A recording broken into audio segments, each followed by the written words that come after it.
guys and gals? Nary here from Drake Wing Gaming, a 70 man Twitter the Gaming Dragon. I am gonna go ahead and announce our Patreon is coming soon. It's gonna have various tiers y'all can use to give me money.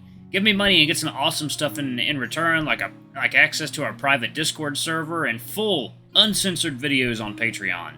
So yeah, I'm thinking that's something that my partner's going to help me with. We're working on the Discord server right now. We got big plans, y'all. YouTube is like partially demonetizing some of my videos, but I'm not going to let that stop me. I'm going to keep bringing y'all as much content as I can for as long as I can.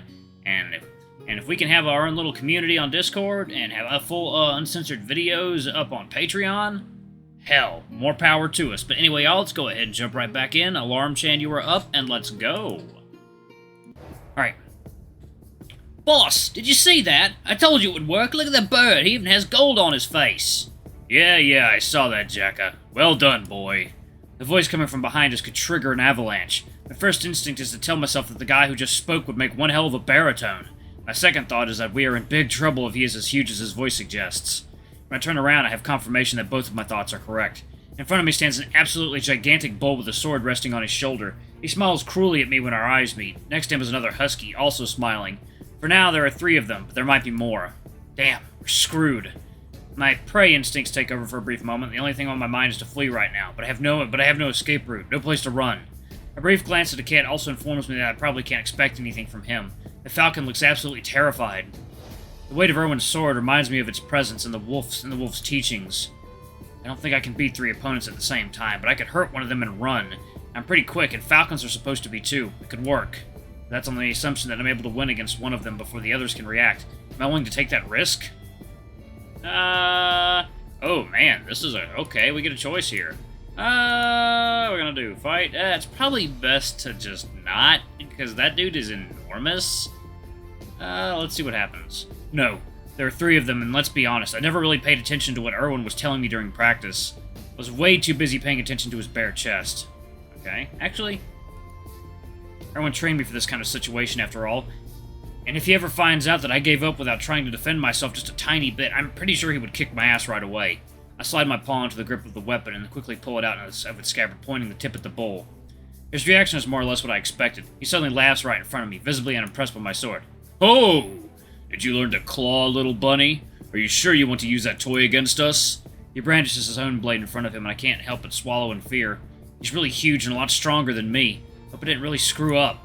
If you really want to play, I'll be happy to put you in your place. Can still end without a drop of blood, though, kiddo. Ellois, I'm not sure that's a good idea. If you have a better one, I take it. I keep my eyes fixed on the bull, trying to remember what Erwin tried to teach me about sword fighting. I wish I listened to what he was saying rather than being focused on his comforting embrace.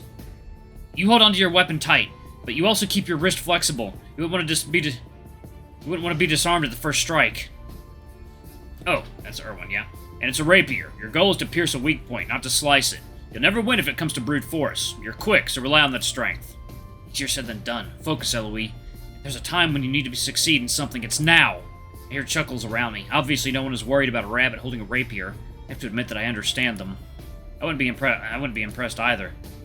Let us go. We just want to get to Frostfang. Oh, no problem. Empty your purses and give us everything you have of value, and we will let you go very nicely. I'd rather keep my stuff if you don't mind. I hope you know how to use your blade then, but something tells me that's not really the case. Alright? I wasn't really hoping to get out of this situation that easily, but everyone can dream, right? I take a deep breath. I have to strike swiftly and not too obviously. At least that's what Erwin taught me. After all, I don't need to kill anyone, I just need to wound one of them and run. I thrust forward, as quickly and sharply as I can. I should manage to hit my opponent's stomach before he has time to react. The bull's blade clashes heavily against mine, which throws my arm to the side. I let out a cry of pain as my fingers loosen and my weapon sinks into the snow beside me. Fuck! I look up at the bull who is smiling at me, looking almost disappointed that it's over so quickly. I then turn briefly to Akhet. Falcon is staring at me desperately. I wish I could have done more, but I'm out of ideas. If the gods witness me, I tried. Sorry, Akhet. You're already done? I think you were making a big deal out of it. You made your life a lot harder for nothing. Boys? Boss? Maybe teach the bunny a little lesson. Show him it's a bad idea to stand in the way of stronger men than he is. There's only an amused growl in response, but I know exactly what that means. Instinctively, I move my arms up to protect my face, hoping to lessen the force of the blows I will receive. The only good thing is that it will hopefully give Akhet a chance to get away while they take care of me. At least if I can take the beatings, it will all be for nothing. I see a glow through the bull's clothes, and flames rise up along his horns, covering them with fire and raising as if to prolong each of them. Great, I'm gonna die here, charred by an asshole for trying to be a hero. When the bull approaches me, I close my eyes. Hopefully it'll be quick, and I don't want to see what happens to me. Time seems to stop as I hear a high-pitched noise. It sounds like some sort of joyous whistling coming from behind me. I dare to open my eyes again, despite my fear of being killed by the bandit, but he seems as surprised as I am, looking in the direction from which the sound came. I turn around to try to figure out what's going on, and find myself displaying an expression of disbelief mixed with a glimmer of hope. About 10 meters behind me is one of the strangest duos I've had the chance to see in my life. The larger of the two strangers is a black panther. From what I can guess, it's pretty hard to tell considering most of his body is covered in plate armor mixed with thick fur. Even his muzzle is hidden under some sort of metallic mask, revealing little more than his ears and the lower part of his jaw. Second, y'all, it is water time. This is good music. Even his muzzle is hidden. Okay, yeah, already did that. Alright. This at least has the merit of highlighting his dark yellow eyes, staring menacingly at the group of bandits. Despite the warrior's appearance, it is the person next to him who is the strangest. This one seems to be the exact opposite of the panther. With a paw resting nonchalantly on his hip, a lizard smiles as he watches us. He seems to make up for all the armor his feline partner wears, since he appears to be almost naked. He sports what appears to be a feathered loincloth, as well as a golden jeweled necklace and armbands. I have no idea how this guy hasn't turned into an icicle yet. Not only is it cold enough to freeze the snow under our paws, but he's also a reptile. There's a reason why they're extremely rare in Frostfang. They're much less tolerant of low temperatures than most other species. There he is, practically naked and perfectly comfortable with both paws planted in the snow without any protection. What the fuck? While my poor brain is still trying to comprehend and register the various shocks I've experienced since this morning, the reptile takes a few steps forward and speaks up. Good. Now that I have your attention, it looks like we've walked into an unfortunate situation. What do you say we try to work this out as gentlemen? I have a better idea. How about I cut your head off and shove it far up your ass? Unfortunately, I'm afraid that's not an option. You see, I have a hard time walking past two cute guys in distress without wanting to protect them. Two cute guys? I'm the first to accept a compliment, but I'm not sure now is the time to flirt. I guess it's easier for the lizard to joke around when he's not the one standing next to a sword-wielding bull with flaming horns. A counter-proposal. Lay down your weapons and get out of here. I have no desire to resort to violence, and I'm sure we will all appreciate being able to put this whole situation behind us. The armored panther growls slightly to support the lizard. There are more of us now, and the warrior seems to be able to handle several bandits on his own. That'd be enough to deter our attackers. As I begin to hope that things can be settled peacefully, I feel myself being pulled and thrown by the bull into the arms of the dog next to him. The latter grabs me by the chest, holding me against him with one paw, while I feel something thin and cold sliding against me, slowly going up towards my head. I think he's getting ready to slit my throat.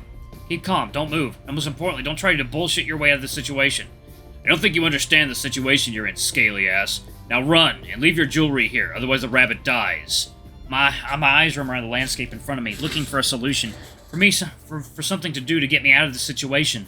Akhet is now kneeling in the snow, a panic expression on his face as he silently cries. There's no point looking for help there now. I have to find something to get us out of here. That search is quickly interrupted when my eyes meet those of the lizard. He smiles at me briefly, trying to reassure me, I guess. It doesn't work. I feel myself trembling under the grip of the bandit who threatens me. I am totally at his mercy, powerless. Our would-be savior, however, speaks again, a bored look on his face. Oh, I wouldn't have done that if I were you. Hey, at least I tried. Bakad! The lizard's last word is shouted, and a few moments later I can hear a slight hiss followed by a thud. The dog lets out a soft sigh, and I can feel something warm running down my shoulder. Turning my head, I can see my coat turns dark right as the attacker's group loosens. The knife falls to the ground and the husky with it, collapsing in the snow which all turns red. An arrow is stuck in his throat, shot with such force that it almost went through it. He's dead. I have his blood on me, and he is dead. I hug myself, trying not to shake anymore. Come on, Ellois, this is not the time for you to see it. This is not the first time you've seen a corpse. It's not the first time. It's also not the first time you've had someone else's blood on you, either. Now shut up. No, shut up. I'm not going there. I need a distraction, something to occupy my mind. Second, y'all, water time.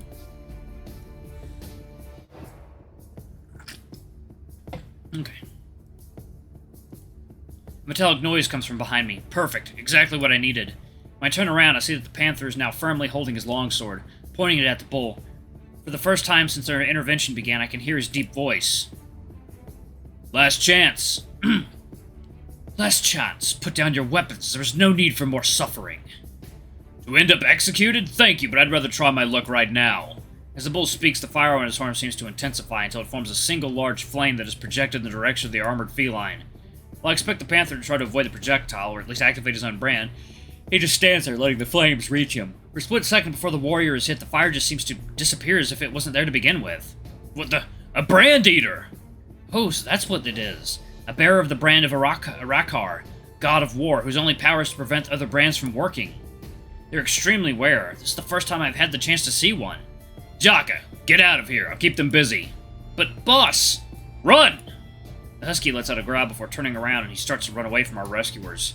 He only has time to take a few steps before an arrow hits him in the back, quickly followed by a second one in the neck. Jesus!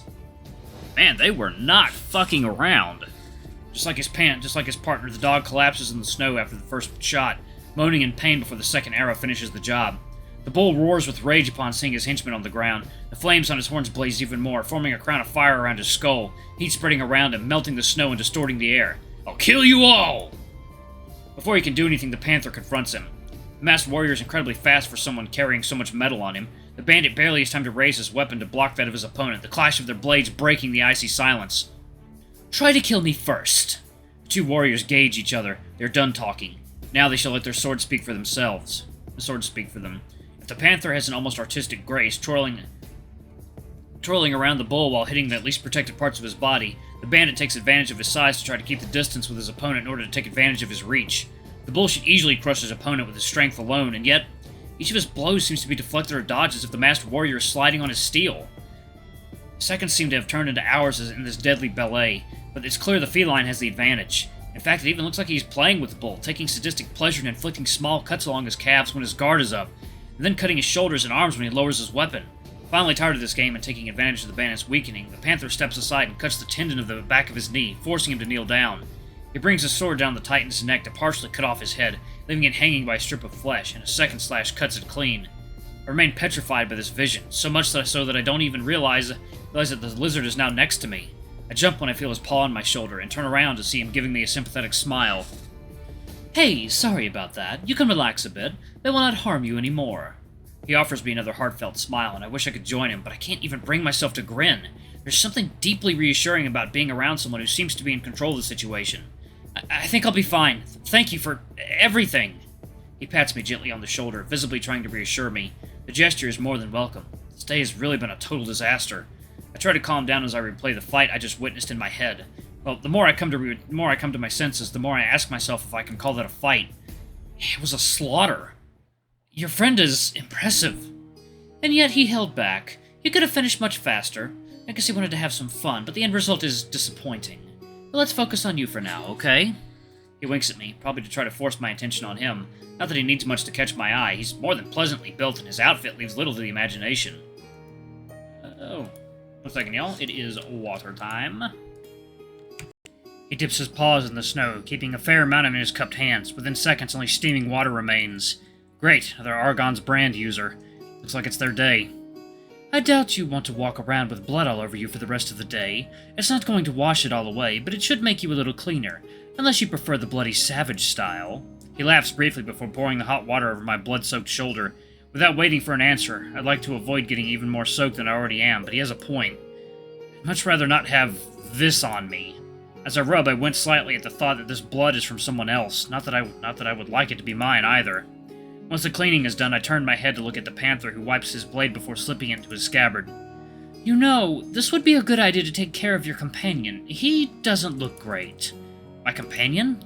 For a second, I don't understand what he's talking about, and suddenly it comes back to me. Akhet! I forgot about Akhet! I was too absorbed in what was happening to me to think about the Falcon. Come on, Ellois. You're not supposed to do that anymore. The Macadian is still kneeling in the snow, in some kind of trance. He's staring at the severed head of the bull dripping with blood, a look of utter panic on his face. I should do something. I have to move to help him. Thanks again for everything. I have to go. The lizard nods as I rush off to join Akhet, kneeling in front of him and trying to get his attention. As soon as he realizes I'm there, the Falcon grabs me by the shoulders and pulls me against him before squeezing me as hard as he can. I almost lose my breath, surprised by this sudden display of affection.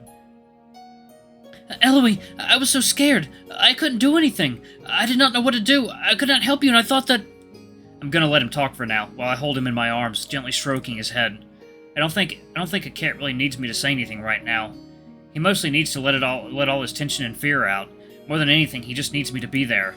After a moment of silence, he raises his beak to give me a worried look, staring at the stain on my coat. But are you okay? I'm perfectly fine. Not even a scratch. It's over now. Nothing to worry about, right?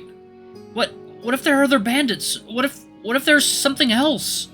I can feel him shaking in my arms. He's clearly not able to think straight anymore and is worried about everything. I have to find a way to calm him down. I remember something, and a smile naturally comes to me. I know what to do. Akhet, can you do something for me? Close your eyes for a moment.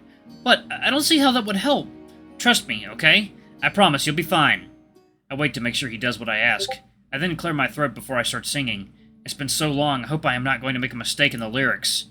Don't fear the howling wind, nor the shadows in your mind. 1,000 stars will shine, 1,000 more will smile.